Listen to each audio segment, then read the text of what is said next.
अस्सलाम वालेकुम। Programme 45 minutes के साथ मैं हूं नाहिद चौधरी। नाज़रीन, 15 मार्च को पाकिस्तान समेत दुनिया भर में सार्फिन के हकूक़ का आलमी दिन मनाया जाता है। पाकिस्तान में 1995 में पहली मरतबा ये कानून मुतारिफ कराया गया और इसका मकसद ये है कि सार्फिन को उनके हकूक़ के हवाले से जो अहमियत है उसको उजागर किया जाए, उन्हें बताया जाए कि उनके हुकूक क्या हैं। बुनियादी तौर पर 3 ऐसी चीज़ें होती हैं जो बहुत अहम होती हैं किसी सारिफ के लिए, कि किसी चीज़ की दस्याबी के हवाले से जब बात होती है कि वो चीज़ उसको बआसानी दस्याब हो, मुनासिब कीमत पर वो चीज़ उसको मिले, और अच्छी और मयारी चीज़ यानी क्वालिटी की जब हम बात करते हैं, उसको अच्छी क्वालिटी की चीज़ जो है वो मिलनी चाहिए। लेकिन हमारे यहाँ अक्सर लोग जो हैं वो अपने हुकूक के हवाले से आगाह नहीं हैं, आशना नहीं है। तो इस हवाले से हम आज के प्रोग्राम में भी कोशिश करेंगे उन्हें बताया जाए। गवर्नमेंट इस हवाले से क्या इकदाम कर रही है उसके हवाले से भी बात होगी, अथॉरिटी की भी बात होगी, कंज्यूमर काउंसिल्स की भी बात होगी और कंज्यूमर कोर्ट्स की भी बात होगी, जो कि पूरे मुल्क में होनी चाहिए। लेकिन हमारे यहाँ तमाम सूबों में कंज्यूमर कोर्ट्स जो हैं वो नहीं है। पंजाब में और सिंध में अब इसका आगाज़ किया गया है और KPK में ये कंज्यूमर कोर्ट्स मौजूद हैं, जबकि अगर हम बात करें बलूचिस्तान के, गिलगित बल्तिस्तान की या आज़ाद जम्मू कश्मीर की, वहाँ पर अभी तक कंज्यूमर कोर्ट्स का क़याम अमल में नहीं आया है। इस हवाले से भी हम बात होगी कि क्या बात करेंगे क्या तरीक़ाकार है एक सारिफ जो है, एक कंज्यूमर जो है, अगर उसको कोई शिकायत है, अगर उसको चीज़ जो है वो सही दामों नहीं मिल रही है या उसकी क्वालिटी ख़राब है, तो उसने कहाँ जाना है, उसने कहाँ जाकर शिकायत करनी है, उसकी शिकायत कैसे सुनी जाएगी, उस पर कैसे अमल दरामद होगा, ये सारी चीज़ें आज के प्रोग्राम में हम डिस्कस करेंगे। और बहुत रेलिवेंट लोग जो हैं वो इस हवाले से मेरे साथ प्रोग्राम में मौजूद हैं, उनका इंट्रोडक्शन आपसे करवा देती हूँ। हमारे साथ प्रोग्राम में मौजूद हैं अहमद जवाद साहब। अहमद जवाद साहब जो हैं सेक्रेटरी इत्तलात हैं पाकिस्तान तहरीक इंसाफ के। बहुत शुक्रिया सर आपका हमें प्रोग्राम में वक्त देने के लिए। इनके साथ तशरीफ फरमा है मिर्ज़ा जवाद बेग साहब, और मिर्ज़ा साहब जो हैं ये रिटायर्ड जज हैं कंज्यूमर कोर्ट्स के। तो बहुत अहम मालूमात हम इनसे भी हासिल कर पाएंगे, किस किस्म के केसेस इनके पास आते हैं और वो केसेस जो हैं किस हद तक डील हो जाते हैं। लॉ की भी बात करेंगे कि क्या उसको अमेंड करने की ज़रूरत है या अब जो लॉ है वो सफिशेंट है। सर आपका बहुत शुक्रिया हमें प्रोग्राम में वक्त देने के लिए। इनके साथ हमें ज्वाइन कर रहे हैं मुनीर अहमद साहब, और मुनीर साहब जो हैं वो प्रोग्राम कोऑर्डिनेटर हैं CRCP के।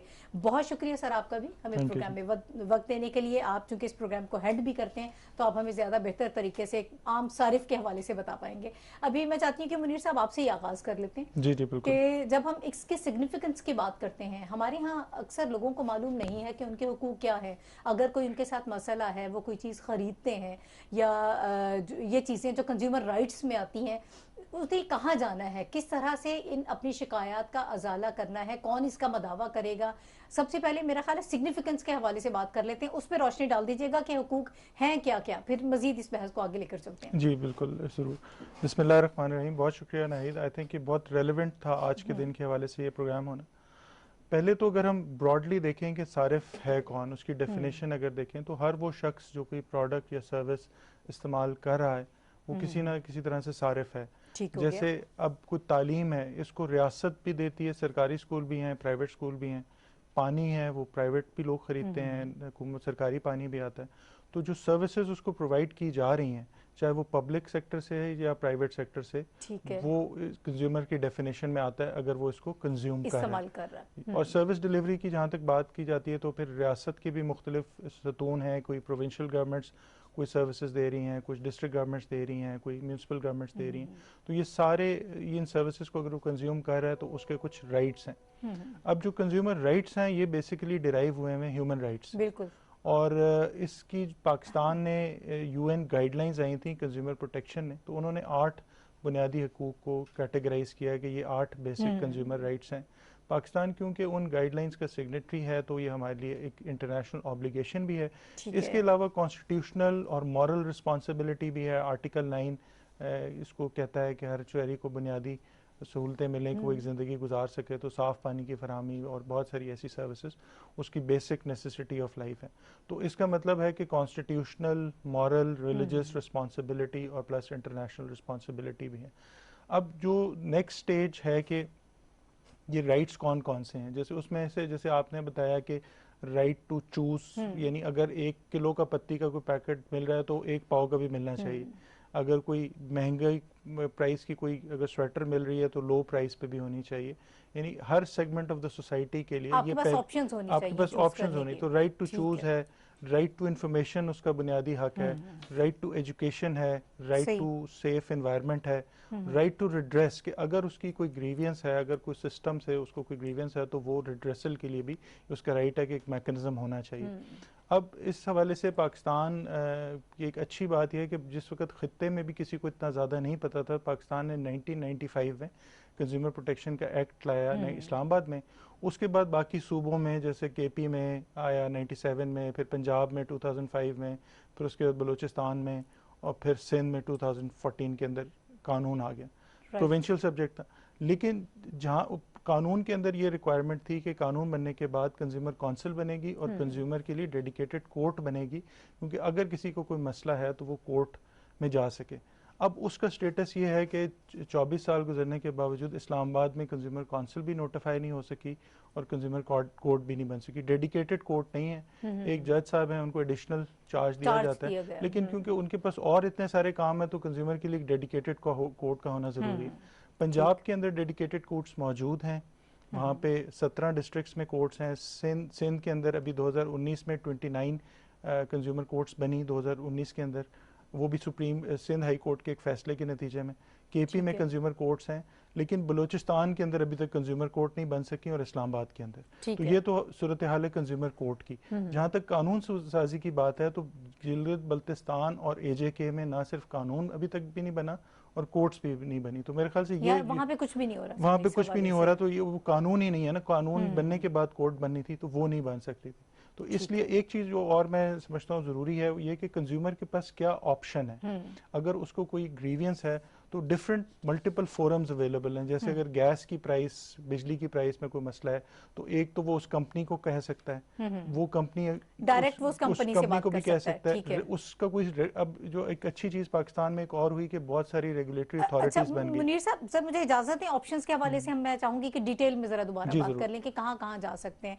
मैं ये चाहती हूँ कि मिर्जा साहब को गुफ्तगू में शामिल कर लेते हैं। सर, किस किस्म के चैलेंजेस आप देखते हैं? एक इंडिविजुअल जब आपके पास आता है, मुख्तलिफ शिकायत सारिफीन जब आपके पास आते हैं तो क्या उसका तरीक़ाकार होता है? सबसे पहले तो वो तरीक़ाकार बता दीजिएगा कि जब आपके पास आएंगे तो किस तरह से परसू करेंगे अपने केस को। Thank you. सबसे पहले तो सारिफ के लिए ये ज़रूरी है कि मुतल्लिका महकमा जो है उसको कंप्लेंट करे, उसके जो हाई कमांड है उनको कंप्लेंट करे। अगर वहाँ से उसकी दादरसी ना हो तो फिर वो उसके बाद फिर यानी कि उनको एक नोटिस भी दे। नोटिस के बावजूद अगर वो उसका काम ना करें तो फिर वो कंज्यूमर कोर्ट में या कंज्यूमर प्रोटेक्शन काउंसिल में या इसके तहत जो अथॉरिटी है जिसका सरबराह जो कि डिप्टी कमिश्नर या डिप्टी कमिश्नर का नामजद करदा कोई ऑफिसर होता है, वो होता है ज़िले इंतज़ामिया को कंप्लेंट करे। तो मेरी तजवीज़ ये है कि सबसे बेहतर तरीका ये होगा कि जब मुतल्लिका महकमा या इदारा कोई काम ना करे तो उसकी कंप्लेंट डिप्टी कमिश्नर को की जाए बतौर अथॉरिटी के। ठीक हो गया। अगर उसके इख्तियार में हुआ, कंज्यूमर एक्ट जो पंजाब का है, कंज्यूमर एक्ट 2005 का, उसके तहत अगर डिप्टी कमिश्नर के इख्तियार में ना हुआ तो वो उसी कंप्लेंट को कंज्यूमर कोर्ट में फॉरवर्ड कर देगा। ठीक है। तो मैं आपको ये बताना ज़रूरी समझता हूँ कि कंज्यूमर केसेस की अहमियत जो है उसका अंदाज़ा इससे लगाया जा सकता है कि जुडिशरी में, सबॉर्डिनेट जुडिशरी में सबसे आला मुकाम जो होता है जजेस का, तो वो होता है ग्रेड 21 में डिस्ट्रिक्ट एंड सेशन जज। तो पंजाब में जो 17 कोर्ट्स हैं जो कि डिवीजनल बेस पे हैं और हर डिवीजन में एक कोर्ट है और कोई कोई ज़िले ऐसे हैं जो इंडस्ट्रियल लिहाज से मशहूर हैं, तो उन ज़िलों में भी कंज्यूमर कोर्ट कायम की गई है। वहाँ पे डिस्ट्रिक्ट एंड सेशन जज के लेवल के ऑफिसर को मुकर्रर किया गया है कंज्यूमर कोर्ट का सरबराह, ताकि ये आला पैमाने पे और तजर्बाकार हाथों से और तजर्बाकार एक अथॉरिटी हो जो कि उसका काम कर सके, सूटेबल तरीके से काम कर सके। तो उनके ज़िम्मे ये काम लगाया गया है, जबकि दूसरे सूबों में ये बात नहीं है। और इसकी बुनियादी वजह क्या है? वो ये है कि हर सूबे का अपना अपना कानून है और उस कानून की कोई मुमासलत दूसरे सूबे से नहीं है। कोशिश ये होनी चाहिए थी कि अगर पंजाब में 2005 से या 2007 से अदालतें कायम हैं 2005 के कानून के तहत, तो अगर वो काम कर रही हैं तो उस तजर्बे से फ़ायदा उठाते हुए दीगर सूबों को चाहिए कि वो पंजाब के कानून को अडॉप्ट करें। उसकी ठीक है। बजाय उन्होंने अपना अपना कानून बनाया। कुछ जैसे कि मुनीर साहब ने जिक्र किया कि कई सूबों में, 2 सूबों में अभी कानून है ही नहीं, और आज़ाद कश्मीर तो वैसे ही बिल्कुल अलग हैसियत है उसकी, तो उसको तो हम कह भी नहीं सकते। तो ये जो इस्लामाबाद का कानून है, ये भी एक सूबाई कानून के तौर पे यूज़ होता है, यानी कि फेडरल कैपिटल टेरिटरी के लिए ये एक सूबे के तौर पे ये कानून है। तो मैं ठीक ये है। तजवीज़ दे रहा हूँ कि तमाम सूबों के कानून में यकसानियत होनी चाहिए और ओके। एक जैसा कानून हो, ताकि उसमें यूनिफॉर्मिटी और ज़्यादा बेहतर तरीके से जो सारिफ है उसको अपना हक दिलाया जा सके। ठीक है। तो अगर आपने कोई और पॉइंट ना बताना हो तो मैं मज़ीद अर्ज़ करने की इजाज़त चाहता हूँ। वो ये है कि बुनियादी तौर पे सारिफ जो है वो 2 तरह का होता है। एक है सारिफ ख़रीदो फरोख्त वाला, ठीक हो गया। जिसने कोई चीज़ ख़रीदनी है। दूसरा सारिफ वो है जिसने सर्विसेज को यूटिलाइज सही हो करना। गया। तो ये दोनों जो शोबे हैं ये उसमें कंज्यूमर कोर्ट्स की जो दायरा कार है उसमें शामिल हैं। और उसके अलावा ये भी देखा जाएगा कि जो कंज्यूमर प्रोटेक्शन कौंसल है वो भी उसमें जो सिविल सोसाइटी है उसके 11 नुमाइंदे शामिल होते हैं और 9 नुमाइंदे उसमें डिस्ट्रिक्ट कंज्यूमर प्रोटेक्शन कौंसल के 9 नुमाइंदे जो सरकारी ऑफिसर होते हैं और डिप्टी कमिश्नर उनका सरबराह होता है। राइट। तो उनका जो माहाना इजलास है उसकी प्रोविजन रखी गई है। अगर कोई नुमाइंदा जो है वो 3 मुसलसल मीटिंग में शामिल ना हो तो उसको रिज़ाइन समझा जाता है। तो ये बातें हैं जो कि कंज्यूमर केसेस की अहमियत को उजागर करने के लिए हुकूमत ने ठीक है सर, ये तो वो टेक्निकलिटीज़ हैं जिस तरह से ये सारा काम हो रहा है। मैं चाहूँगी जवाब साहब को हम शामिल कर लेते हैं इस डिस्कशन में। सर मजीद आप हाईलाइट कर दीजिएगा कि गवर्नमेंट इस ज़मीन में क्या इकदाम कर रही है, और जो कंसर्न इन्होंने जाहिर किया मिर्ज़ा साहब ने, इन्होंने कहा कि तमाम सूबों में एक जैसा कानून होना चाहिए। 18th अमेंडमेंट के तनाजुर में क्या ये पॉसिबल है, हो सकता है सर? देखें नाहिद, पहली बात तो ये है कि एक कानून जो 1995 में अप्रूव हुआ था और आज 2020 है, तकरीबन 25 साल का अरसा गुजर गया। इसके बावजूद कि इस कानून की एग्जीक्यूशन जो है वो इस हद तक तो है कि इसके लिए कोर्ट्स बनाई गई हैं और सवाए इसके के फेडरल में या गिलगित बल्तिस्तान में और AJK में और कंज्यूमर काउंसिल्स भी मौजूद हैं। लेकिन जो इसकी स्पिरिट मैं समझता हूँ जो कंज्यूमर राइट्स की जो है वो तो ये है कि एक आम आदमी जो है उसको सबसे पहले तो अपने इस राइट का पता हो। हमारे यहाँ एक आम आदमी जो है अगर उसको कोई वो चीज़ ख़रीदता है और वो तसल्ली बख्श नहीं है, या अगर वो कोई सर्विसेज लेता है और वो तसल्ली बख्श नहीं है, तो मेरा ख्याल है कि मेजर जो पॉपुलेशन है पाकिस्तान की, मेजॉरिटी जो है उसको इस बात का नहीं पता कि इसमें हम कोई हेल्प या फैसिलिटेशन कंज्यूमर काउंसिल या कंज्यूमर कोर्ट से ले सकते हैं। बिल्कुल दुरुस्त। और जो हमारे यहाँ सर्विसेज का स्टैंडर्ड है या आफ्टर सेल सपोर्ट है या इवन जो चीज़ें हम ख़रीदते हैं उनकी क्वालिटी है, तो वो तो एक हमारे इश्यूज़ हैं क्रेडिबिलिटी का, रिलायबिलिटी का हर प्रोडक्ट के हवाले से। और मेरा ख्याल है कि उसमें इंडिविजुअली एक कंज्यूमर जो है वो अपने तौर पे कोशिश कर लेता है कि अगर उसको कोई इस किस्म की कोई डिससेटिस्फेक्शन हो। लेकिन मेरा ये ख्याल है कि इस कानून को जो है जहाँ पे हमने इम्प्लीमेंट कर दिया है और जहाँ पे अभी हमने नहीं किया, हमें इसको लेटर एंड स्पिरिट के साथ इम्प्लीमेंट करना होगा और इसके लिए पूरे पाकिस्तान में अवेयरनेस क्रिएट करनी होगी।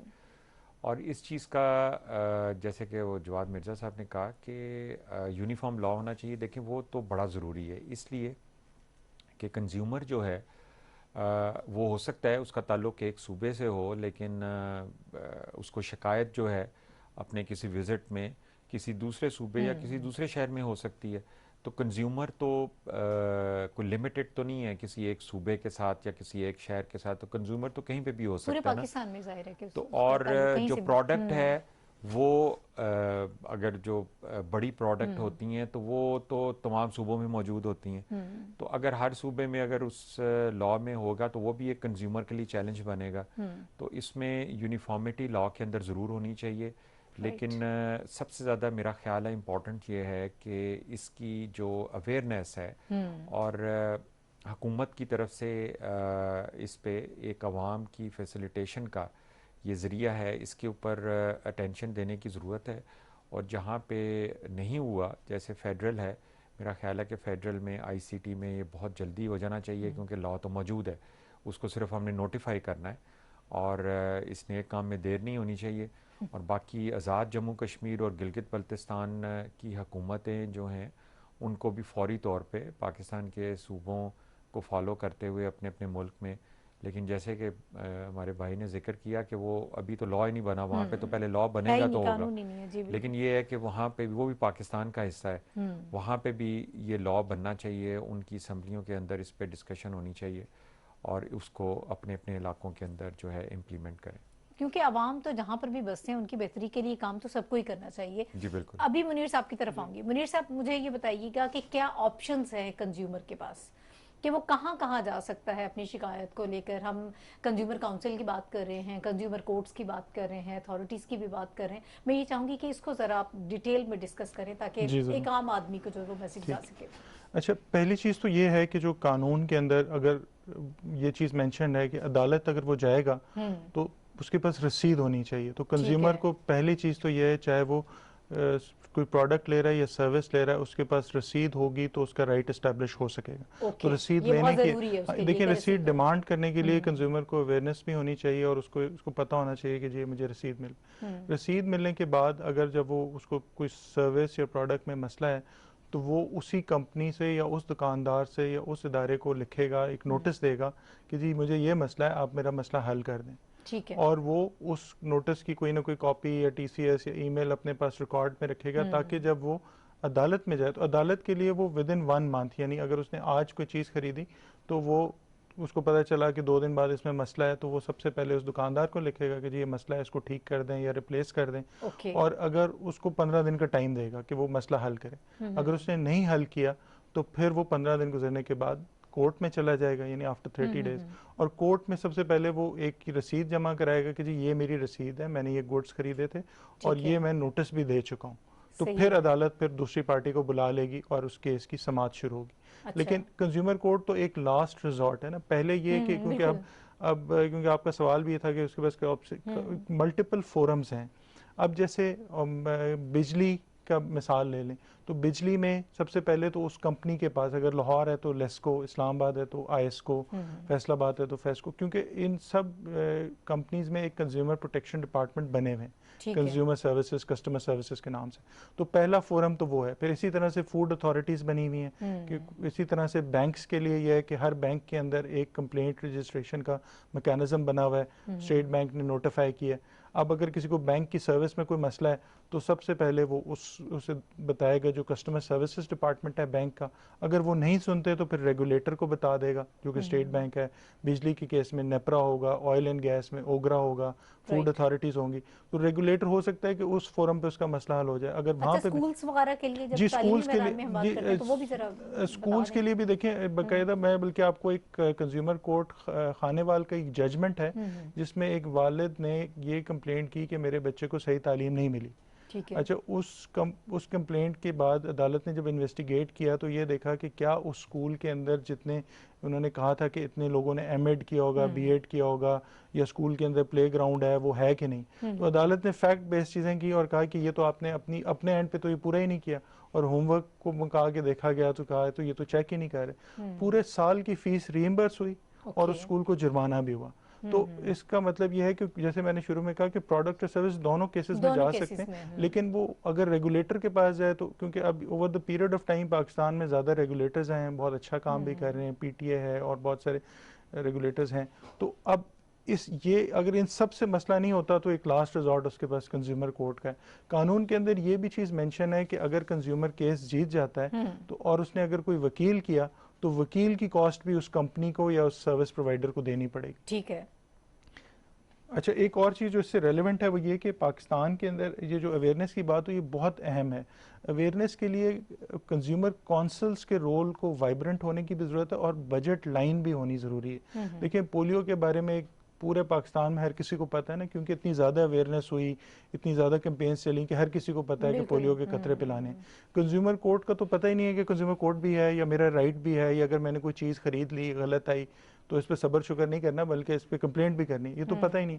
तो इसलिए अगर बजट लाइन उनके शामिल हो, या इवन जैसे से नो टू ड्रग्स आता है कहीं पे, या इस तरह के कुछ इश्तिहार आते हैं, तो कंज्यूमर के बारे में भी कोई अवेयरनेस की ज़रूर चीज़ें होनी चाहिए जिससे उनको, आम लोगों को, और ये पीटीवी बड़ा ज़बरदस्त फोरम है क्योंकि पूरे पाकिस्तान में देखा जाता है, तो इस तरह की और चीज़ें भी होनी चाहिए, लेकिन वो उस वक्त मुमकिन होगी जब कंज्यूमर काउंसिल एम्पावर्ड हो, उनके पास बजट लाइन्स हो। सही। अच्छा, ओम्बड्समैन में भी जा सकता है, वहां पर भी इन इश्यूज को? जी, ओम्बड्समैन क्योंकि वो सरकारी इदारों की मिसमैनेजमेंट के ऊपर वो देखते हैं, तो लेट्स सपोज अगर किसी को रेलवे से शिकायत है, रेलवे नहीं सुन रही हो, तो वो फिर, क्योंकि ओम्बड्समैन की जो डोमेन है वो बेसिकली जो malpractices by the government organisations हैं, तो उसके लिए उसको भी यूज कर सकते हैं, प्लेटफॉर्म है कि उसको यूज किया जा सकता है। ओम्बड्समैन की वैसे अभी एक अच्छी चीज ये है कि उन्होंने ऑनलाइन भी वो कंप्लेंट वाला किया और बड़ा इफेक्टिव है, वो बाकायदा केस सुनते भी हैं। लेट्स सपोज अगर किसी मोबाइल कंपनी की, और हमारे पास एक दो कंप्लेंट्स आई, हमने खुद उसको परस्यू किया कि सर्विस प्रोवाइडर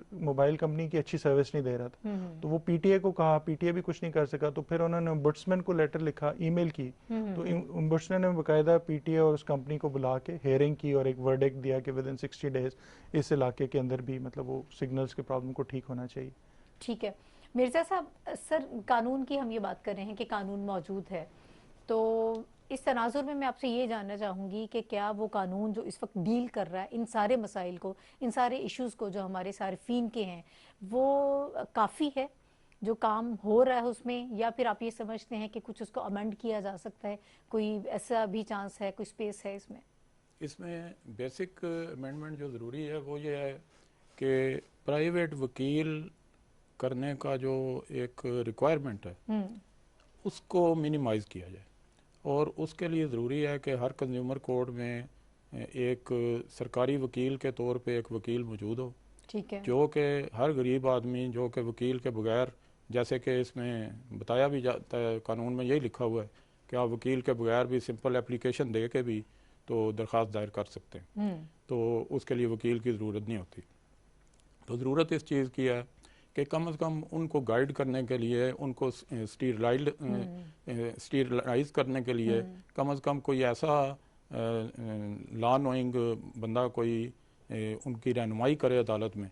तो इसके लिए ज़रूरी है कि सरकारी वकील की अपॉइंटमेंट की जाए जो कि उनकी रहनुमाई कर सके, उनको गाइड कर सके, ताकि उनको, ज़्यादातर कंज्यूमर इस वजह से किसी अदालत में नहीं जा सकते कि उनका मसला बहुत कम पैसों का होता है, बहुत कम पैसों की कोई प्रोडक्ट होती है जिसमें डिफेक्ट निकल आता है। अब बर्फ़ की मिसाल तो नहीं हम दे सकते कि बर्फ़ उन्होंने ली और वो अच्छी नहीं निकली, लेकिन यह है कि ये एक मिसाल है बर्फ़ की। दीगर अशिया जाहिर है कि जब आप खरीदते हैं कुछ तो इलेक्ट्रॉनिक्स में कुछ आप कुछ सस्ती कम कीमत चीज़ें खरीदते हैं, तो उसके लिए वो कैसे वकील का खर्चा कैसे करेगा? वकील की जो फीस है, कहना तो नहीं चाहिए प्रोडक्ट की कीमत नहीं होगी, कहना तो नहीं चाहिए, लेकिन स्टैंडर्ड जो है ना वो कम से कम 10,000 तो है। इतना तो वकील एक्सपेक्ट करते हैं क्लाइंट से कि हर केस में कम से कम डिमांड तो 10,000 करे ना।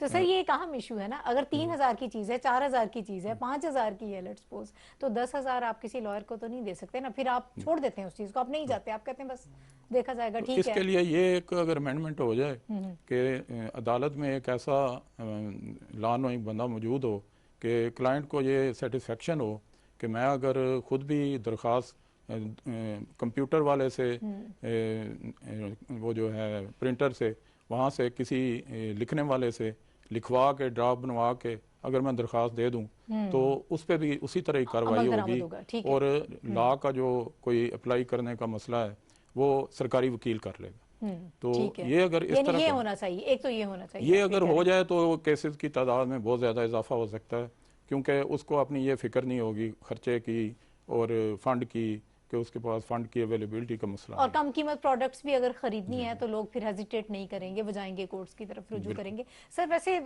उमूमन किस किस्म के केसेस ज़्यादा आते हैं? सर्विसेज के हवाले से अगर बात की जाए या खरीदो फरोख्त की बात की जाए, फिर वो सारा प्रोसेस क्या होता है? कितने दिन में फैसला हो जाता है? क्या मुख्तलिफ केसेस पे ये सारी चीज़ें वेरी करती हैं? क्या होता है असल में? ये जो है ना, बिल्कुल केसेस जो हैं ज़्यादातर जो उसके सर्विसेज के केस हैं वो ज़्यादातर डॉक्टर के मुतालिक होते हैं कि अच्छा, इलाज सही नहीं हुआ।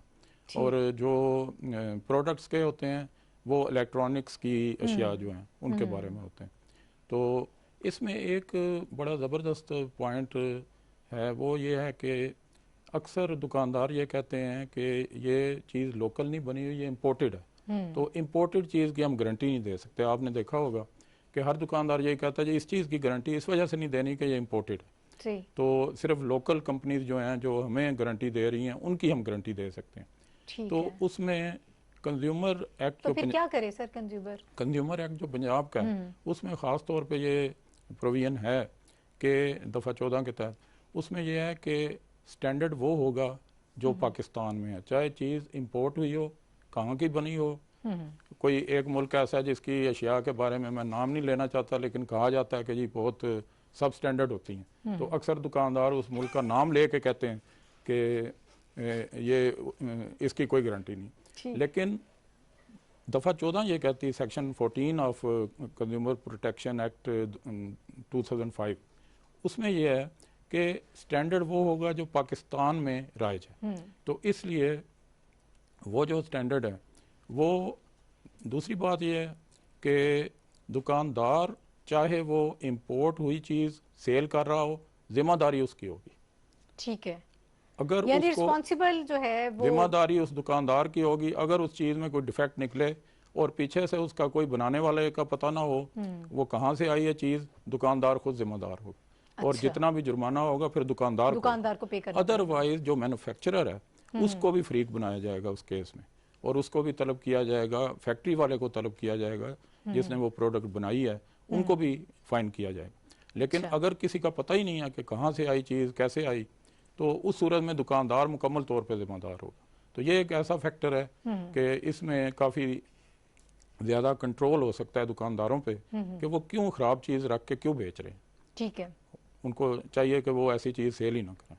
सही है। ठीक है जवाद साहब, गवर्नमेंट क्या कर सकती है इस एक्सप्लॉयटेशन को रोकने के लिए? हमारे यहाँ जो है कानून भी मौजूद है, लेकिन अवेयरनेस का बहुत अहम इशू है कि लोगों को इस बारे में मालूम ही नहीं है कि हमारे हुकूक क्या हैं, हमने क्या हमारे पास ऑप्शंस हैं, किस प्लेटफॉर्म पे जाना है। तो सर इसके लिए कुछ हो सकता है? नाहिद, बिल्कुल ये हुकूमत की जिम्मेदारी है कि अवाम में अवेयरनेस उनके राइट्स के बारे में क्रिएट करे। इस हवाले से एक और मैं जो पॉइंट मैं कहूँगा कि जैसे जवाद मिर्ज़ा साहब ने भी बताया कि बहुत सारे ऐसे प्रोडक्ट्स होते हैं जिसकी वारंटी वो देने को तैयार नहीं होते। उसमें यहाँ पे एक इशू ये आ जाता है कि अभी भी हमारे मुल्क में एक पैरेलल इकॉनमी जो है वो मौजूद है, और जिसमें मार्केट में जो आपको प्रोडक्ट्स नज़र आती हैं उसकी एक बड़ा हिस्सा जो है वो स्मगलिंग के ज़रिए आया होता है। तो अब वो कंज्यूमर के लिए वो अट्रैक्टिव इसलिए होता है कि वो उसकी प्राइस थोड़ी कम होती है, सस्ते दामों मिल तो जाती है वो फिर एक जिसे कहते हैं कि वो एक डील की तरह ही होता है कि वो कम पैसे तो पे कर रहा होता है लेकिन वारंटी के ऊपर कॉम्प्रोमाइज़ कर रहा होता है। और वारंटी वो इसलिए भी नहीं दे सकता कि वो जो लेके आया होता है वारंटी तो उसको उस प्रोडक्ट के मैन्युफैक्चरर ने देनी होती है, तो वो उसके पास ज़ाहिर है मौजूद नहीं होती, उसने तो उससे ख़रीदा ही नहीं है, वो तो एक स्मगलिंग की शक्ल में आया है। तो हमारे यहाँ पे मल्टीपल इसमें चैलेंजेस हैं, लेकिन इम्पॉर्टेंट चीज़ ये है कि हमें फर्स्ट ऑफ ऑल तो एक रियलाइजेशन करनी होगी कि ये अवाम की फैसिलिटेशन के लिए जो है कंज्यूमर पॉलिसी जो है इसको बेहतर करने की ज़रूरत है। और इसमें जो मॉडल्स पूरी दुनिया में बने हुए हैं, ख़ास तौर पे अमेरिका के अंदर, जहाँ पे कि कोई भी कंज्यूमर जो है अगर किसी भी हवाले से, सर्विसेज के हवाले से या उसकी कंफर्ट के हवाले से या उसकी satisfaction about the use of A product, वहाँ पे बड़ा जल्दी इसके ऊपर फैसले होते हैं। क्योंकि देखें कंज्यूमर के पास इतना स्टेमिना, इतनी कैपेसिटी नहीं हो सकती कि वो एक उसने कोई चीज़ ख़रीदी है और उसके बाद फिर वो मुख्तलिफ विंडोज़ पे उसको फॉलो अप करे, वो परसू करे, वो तैयार होगा। यानी कि अगर हमने अवेयरनेस क्रिएट करनी है तो पहले हमें सिस्टम को और ज़्यादा फुल प्रूफ बनाना होगा। ठीक है। वो उस सूरत में जाएगा कि अगर उसको पता होगा कि ये कोई लंबे अरसे तक कोर्ट कचहरियों के चक्कर नहीं है, लगाने पड़ेंगे, बल्कि ये एक तरीक़ाकार है, एक कंप्लेन का। अगर आप उसमें जैसे रसीद है जिसमें आपका एक्चुअल जो भी आपकी ग्रीवेंस है वो लिखी हुई है,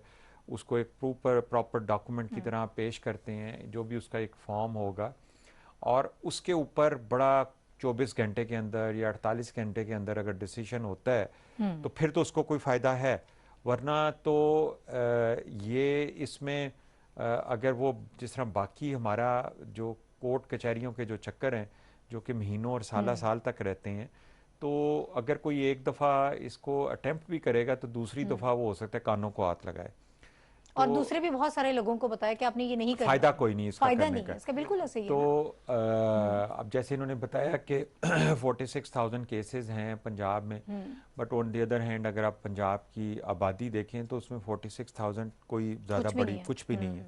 और वैसे अगर आप पूछें तो हर फैमिली से अगर आप पूछें तो उन्हें एजुकेशन के हवाले से शिकायत होंगी, हर फैमिली से आप पूछें उन्हें हेल्थ के हवाले से किसी हॉस्पिटल से क्लिनिक से शिकायत होंगी। अगर कोई प्रोडक्ट्स वो ख़रीदते हैं उसकी वारंटी या उसकी सर्विस के हवाले से होंगी।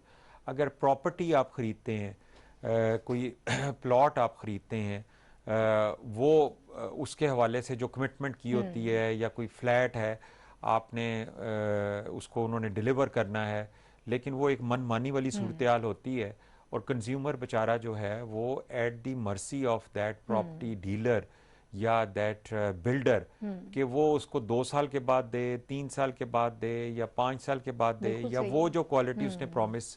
तो कहने का मकसद ये है कि कंज्यूमर के हवाले से हमें बहुत ज़्यादा काम करने की ज़रूरत है।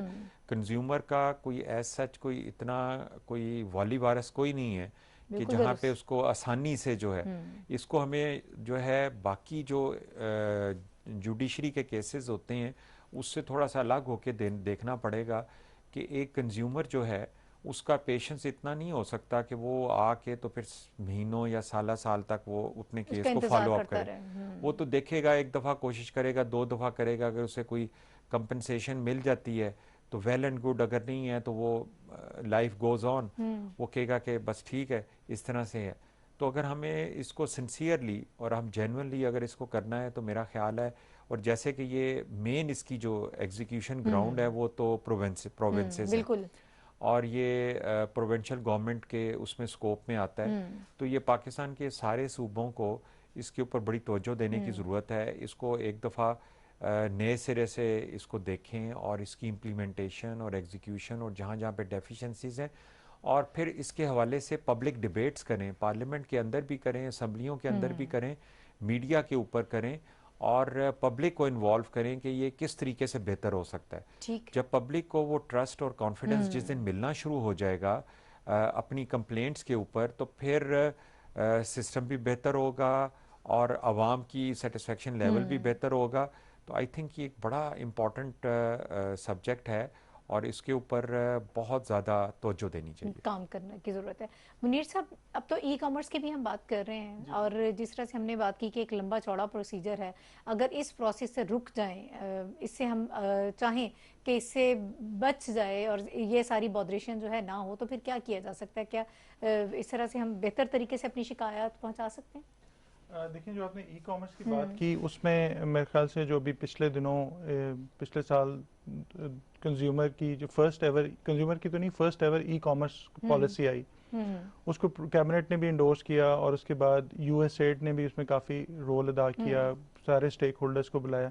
मैं समझता हूँ ये एक बहुत अच्छी काविश थी, क्योंकि इस पॉलिसी की फॉर्मुलेशन के अंदर मिनिस्ट्री ऑफ कॉमर्स ने हर स्टेक होल्डर को इन्वॉल्व किया, ई कॉमर्स के बिजनेसेस को इन्वॉल्व किया, कंज्यूमर राइट्स कमीशन को बुलाया, और गवर्नमेंट की डिफरेंट ऑर्गेनाइजेशंस को बुला के एक तमाम स्टेक होल्डर्स को इकट्ठा बिठा के इश्यूज को डिस्कस किया। और गोइंग फॉरवर्ड जैसे हम डिजिटल पाकिस्तान की बात करते हैं या इकोनॉमी की ग्रोथ की बात करते हैं, तो जो सोसाइटीज़ में कंज्यूमर्स के राइट्स होते हैं वो सोसाइटीज फ्लरिश करती हैं, वहाँ इकॉनमी बूम करती है। तो मैं ये समझता हूँ कि ई कॉमर्स की सक्सेस के लिए बड़ा ज़रूरी है कि ये कंज्यूमर प्रोटेक्शन के ऊपर फोकस किया जाए। और ई कॉमर्स पॉलिसी की एक अच्छी बात है कि उन्होंने पूरा एक चैप्टर डेडिकेट किया कंज्यूमर प्रोटेक्शन पे।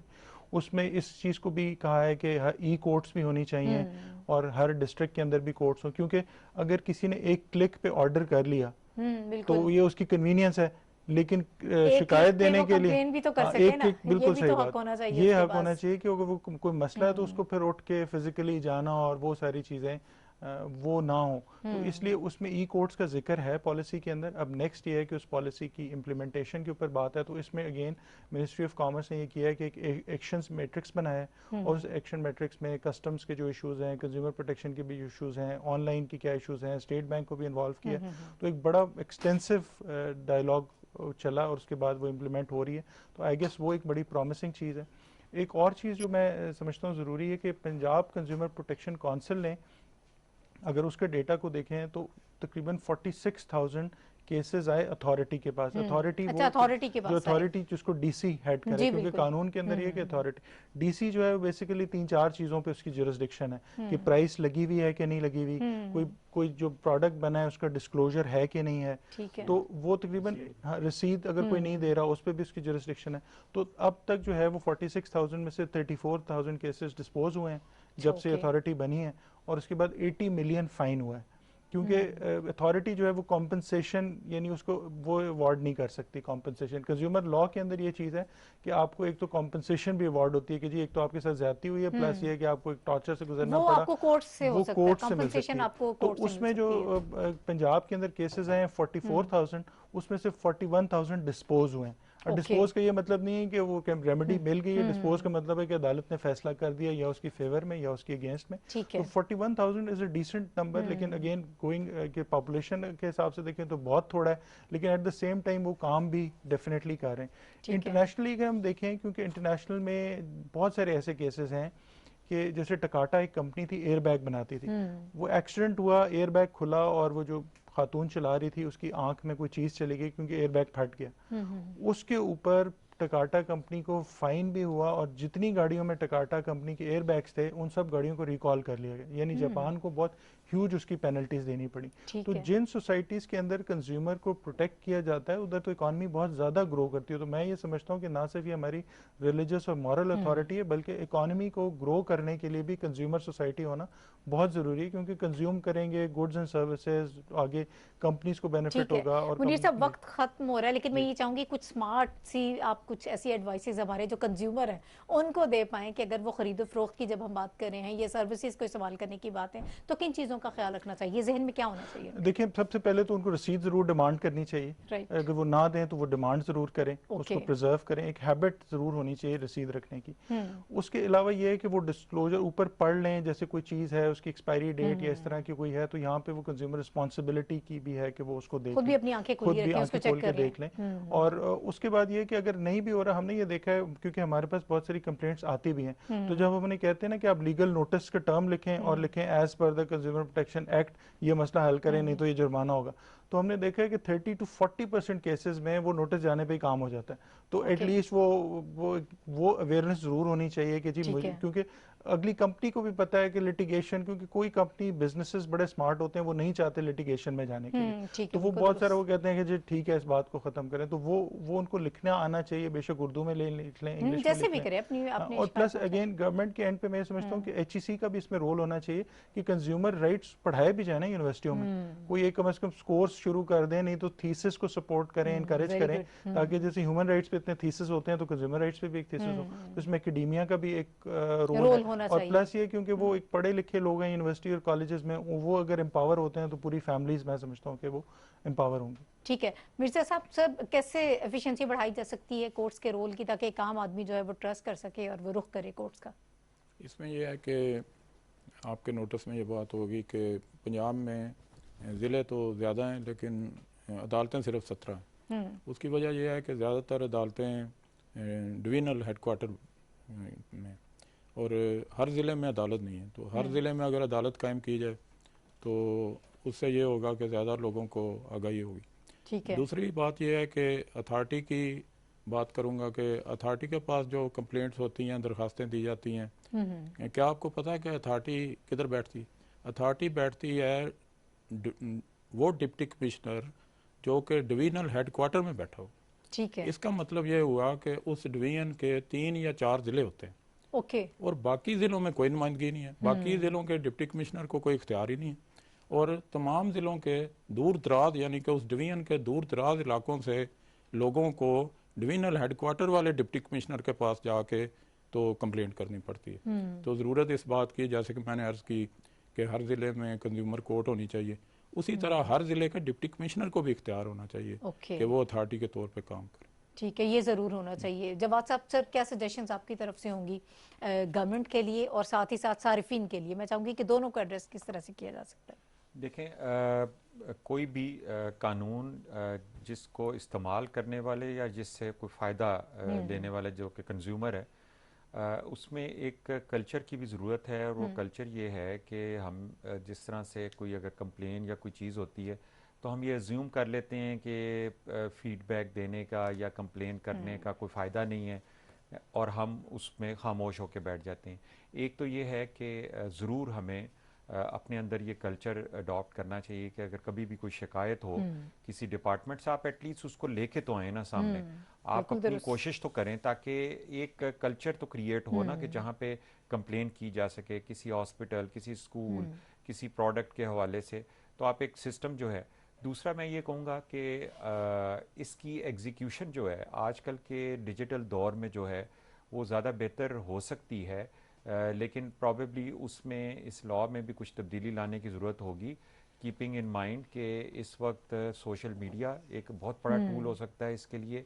और इसके साथ साथ ईज़ ऑफ कंप्लेन जो है वो अगर हम डिजिटल इंफॉर्मेशन को इस्तेमाल करते हैं तो वो ऐसे ही होना चाहिए कि किसी को ये नहीं कि वो कोई दफ्तरों में धक्के खाता फिरे, बल्कि अगर उसको कोई शिकायत है, रिक्वायर्ड चीज़ें हैं, वो अपलोड करे, अपनी कंप्लेन रिसीट अपलोड करे और उसको घर बैठे जो है वो सर्विस मिले।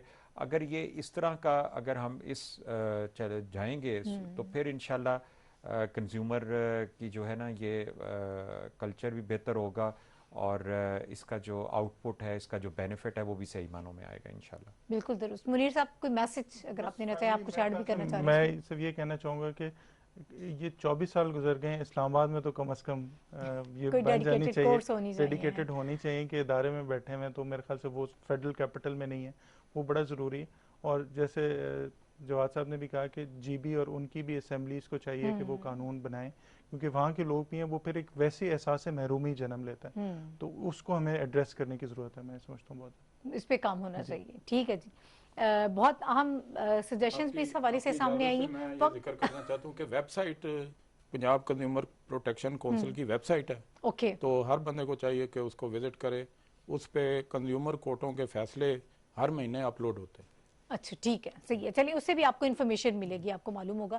नाज़रीन, कंज्यूमर राइट्स के हवाले से आज के प्रोग्राम में हम डिस्कस कर रहे थे। हमारे यहाँ ये कल्चर नहीं है, बड़ी दुरुस्त यहाँ पर निशानदही की गई कि इस कल्चर को प्रमोट करने की ज़रूरत है, लेकिन उसके साथ साथ जिन हकूक़ की हम बात कर रहे हैं उसमें एक हक ये भी है कंज्यूमर का कि एक सेहतमंद माहौल होना चाहिए, एक ऐसा इन्वायरमेंट हो जो उनको फैसिलिटेट करे, उनको ये मालूम हो कि अगर वो अपनी शिकायत लेकर कहीं जाते हैं तो उसको बहुत जल्दी जो है उसको सुना जाएगा और उसका कोई फैसला सामने आ जाएगा। वरना जाहिर है कि किसी के पास इतना टाइम नहीं होता कि वो छोटी छोटी चीज़ों को लेकर बार बार कोर्ट्स की तरफ जाएं या अथॉरिटीज़ की तरफ जाएं, और इतना ज़्यादा टाइम आप उस पर नहीं स्पेंड कर सकते हैं। इस पर काम करने की ज़रूरत है। और अगर हम बात करें मुल्क की इकॉनमी की, तो वो भी ज़्यादा बेहतर ये सिस्टम जो है हो सकता है अगर इन सारी चीज़ों की तरफ तवज्जो दी जाए। इस सारी डिस्कशन में हमारे साथ अहमद जवाद साहब मौजूद थे, मिर्ज़ा जवाद बेग साहब ने हमें ज्वाइन किया था, और इसके अलावा मुनीर अहमद साहब ने हमें ज्वाइन किया था। और हमने कोशिश की कि कंज्यूमर राइट्स के हवाले से बात की जाए, इस दिन की अफादियत और अहमियत जो है वो आप तक पहुंचाई जाए, और आपको ये मालूम हो कि अगर आप कुछ ख़रीदो फरोख्त कर रहे हैं, ये सर्विसेज का इस्तेमाल आप कर रहे हैं जो कि हर शख्स करता है हर जगह पर, तो उसको मालूम होना चाहिए कि उसको हुकूक क्या है, किस तरह से उसको सिक्योर किया जा सकता है, चीज़ें किस तरह आपको बेहतर दामों मिल सकती हैं, क्वालिटी कैसे इंश्योर की जा सकती है, या जो चीज़ें आप इस्तेमाल करते हैं, जो सर्विसेज हैं, वहाँ पर जो जो शिकायत हैं वो आपने कहाँ लेकर जानी है, क्या आपके पास प्लेटफॉर्म है, क्या ऑप्शंस हैं। इसके साथ ही आज के प्रोग्राम से राही चौधरी को इजाज़त दीजिए। अगले प्रोग्राम में इंशाल्लाह आपसे दोबारा मुलाकात होगी। अल्लाह हाफिज़।